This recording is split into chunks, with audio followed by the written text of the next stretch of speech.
आइए अब मैं तुम्हें एक ऐसे वाक़े की तरफ लेके चलता हूं जिससे तुम्हें बहुत बड़ा मसला मालूम होगा।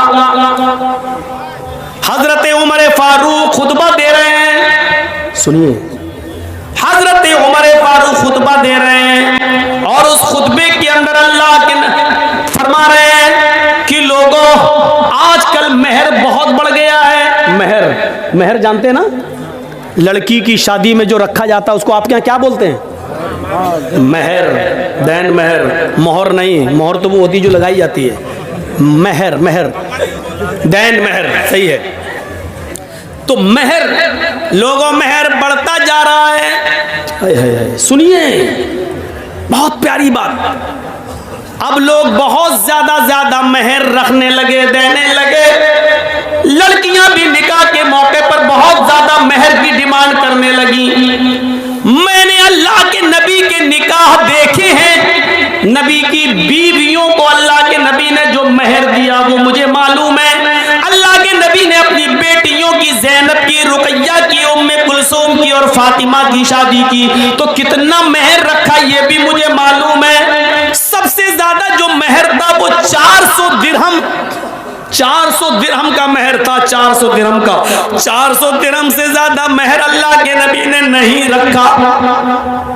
लिहाजा अगर कोई भी शख्स अपनी बीवी को 400 दिरहम से ज्यादा मेहर देगा तो वो मेहर उमर उस औरत से छीन लेगा और बैतुल माल में जमा कर देगा।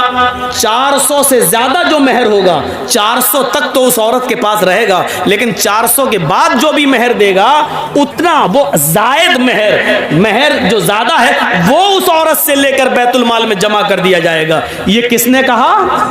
हजरत उमर ने कानून बना दिया, मिंबर पे खड़े होकर खुतबा दे दिया। खुतबा तो दे दिया, टाइम खत्म हो गया, उतर गए, जुमे की नमाज पढ़ा दी। नमाज पढ़ाने के बाद उसी मस्जिद में पर्दे में एक औरतें भी नमाज पढ़ रही थी, पर्दा पड़ा हुआ था, औरतें भी नमाज पढ़ रही थी।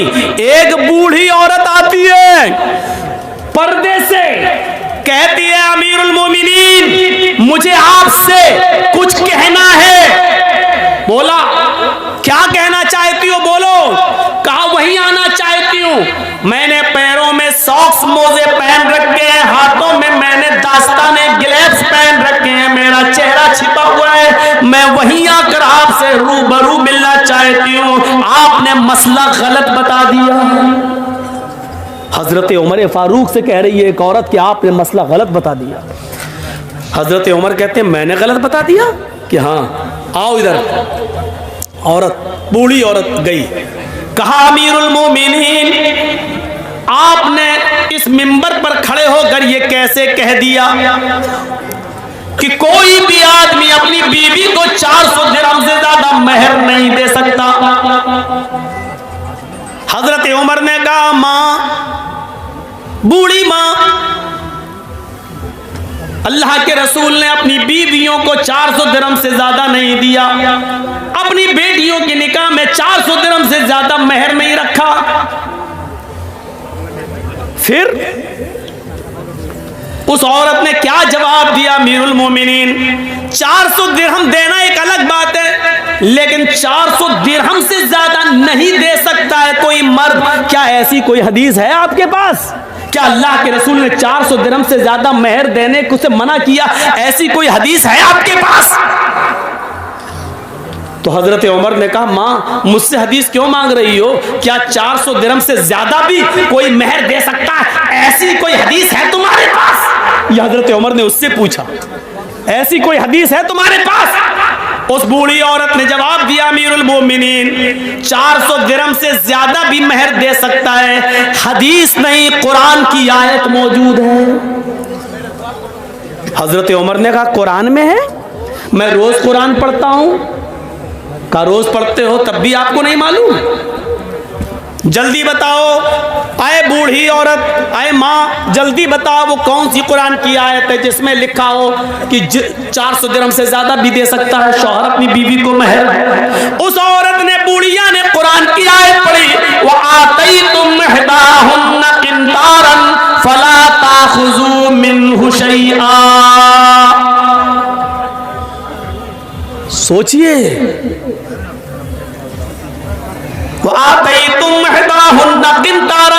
तुम में से कोई भी शख्स अपनी बीवी को ढेर सारा माल देना चाहे तो दे सकता है, जितना चाहे उतना दे सकता। किंतारा, खजाने के खजाने दे सकता है, महल दे सकता है, मकान उसको दे सकता है, प्रॉपर्टी दे सकता है, जमीन दे सकता है, जायदाद दे सकता है। महर में उसके नाम पूरा का पूरा फ्लैट बुक कर सकता है, उसके नाम कर सकता है। जो शौहर अपनी बीवी को महर में जो देना चाहे दे सकता है। फला ताखुजू मिन्हा शैया, फिर तुम उसमें से कुछ भी लेने का हक नहीं रखते।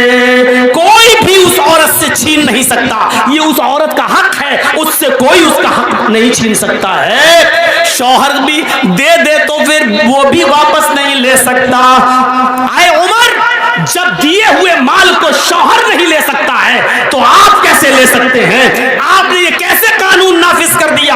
कैसे कह दिया कि 400 दिरहम से ज्यादा अगर कोई अपनी बीवी को महर देगा तो वो महर छीन कर बैतुल माल में जमा कर दिया जाएगा? आप रॉन्ग हैं, आपने गलत कहा है। कुरान तो कहता है जितना चाहे उतना दे सकता है और उसमें से तुम कुछ भी लेने का हक नहीं रखते। हजरत उमर ने लोगों से पूछा, जो मस्जिद में बैठे हुए थे उन लोगों से पूछा, क्या ये आयत कुरान में मौजूद है जो बुढ़िया पढ़ रही है? ये औरत जो कुरान की आयत पढ़ रही है, क्या ये आयत कुरान में मौजूद है? लोगों ने जवाब दिया, हाँ ये आयत कुरान में मौजूद है। हजरत उमर अपनी गलती एक्सेप्ट करते हैं और फिर मिंबर पर दोबारा खड़े होते हैं और कहते हैं, अख्तार रजुलुन व असाबत इम्रातुन, अख्तार रजुलुन व असाबत इम्रातुन। मर्द ने गलती की और एक औरत ने दुरुस्त बात की, एक औरत ने सच्ची बात की है, लिहाजा उमर अपनी बात वापस ले रहा है। अब इस औरत की दी हुई कुरान की आयत को नाफिज करता है। लोगों, तुम जितना चाहो अपनी बीवी को महर दे दो, अब मैं किसी से महर की रकम नहीं छीनूंगा और बैतुल माल में जमा नहीं करूंगा। मेरे भाइयों, एक आदमी कोई गलत फैसला कर सकता है लेकिन दलील आ जाने के बाद, कुरान की आयत आ जाने के बाद उसको मानना ही पड़ता है। जो आदमी गलत ही पर नहीं, मैंने जो कहा वही सही है, सही बात आ जाने के बाद भी गलती पर लटका रहे, नहीं मैंने जो कहा वही सही है, तो ये चीज गलत होती है। हजरत उमर फारूक ने कहा, अख्तार रजुलुन, मैंने गलती की है, मर्द से खता हो गई, औरत ने सच्ची बात कही है और फिर अपनी बात को वापस ले लिया। यही है सलफ, यही है मेरे भाइयों। इस्लाम की सही बात आ जाने के बाद आदमी सही बात को ले ले और अपनी पुरानी रविश छोड़ दे, अपना पुराना तरीका तर्क कर दे, अपना पुराने तरीके से तौबा कर ले और सही बात पर अमल करना शुरू कर दे। ऐसी कितनी मिसालें मेरे भाइयों हमें और आपको, हम और हमारे और आपके सामने आनी चाहिए, जिससे आपको पता चल सकता है, पता चल जाएगा कि शरीयत के अंदर कुरान और हदीस से बढ़कर कोई नहीं है, कोई नहीं है। जर्जीस भी गलत हो सकता है, इस इसमें मदरसे में और इस स्टेज पर बोलने वाले मौलाना से भी गलती हो सकती है, लेकिन कुरान और हदीस की दलील आ जाने के बाद फिर मेरे भाइयों, मैंने कहा ना, दिमाग वहीं लगना चाहिए, हम जो कर रहे हैं वो सही है कि नहीं, हम जो कर रहे हैं वो कुरान और हदीस में कैसा है। मेरे भाइयों, इस चीज को आप देखिए, अपना दिमाग वहीं पर लगा दीजिए। आइए मैं आपको एक और जबरदस्त वाक़े की तरफ लेके चलना चाहता हूं। जबरदस्त वाक़या, जबरदस्त।